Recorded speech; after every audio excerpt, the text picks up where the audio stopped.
Soya links, who's caliente? What a things. One's what you ready, and the bass at the end. Alright. Say zangu zakaoma nguva dzese ndichigara boma hanzi last time maida kutumira zvitoma ndaenda kwamadzibaba veroma aiwa vakomana ndapfugama aiwa ini ndazozama ndongochema kuna mwari mabhomba putika osama munyama ini munyama mwari wemunana ini batsira indapfugama ine munyama ini munyama mwari wemunana ini batsira indapfugama shanda chinoparara ndinoswera nenzara kare vaiti mudhara upenyu wacho kungonyara inini namwari ndakawina this time matsanga ndobvina vaida kushandisa stamina manje ndovasiya vachikanina aiwa nemuna matondoenda kunze zvavaimbotaura ngavakunze vemachira yemushonga ngavasunze asi this time ndavaudza ndidzinze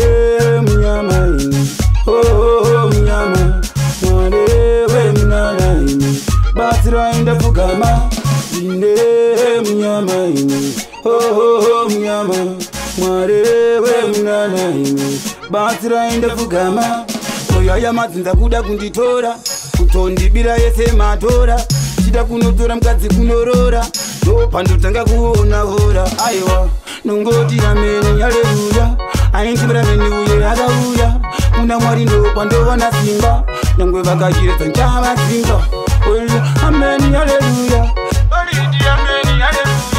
vasiye marasta vachauya ngomaroira I want to them Mr. Shelelelelele.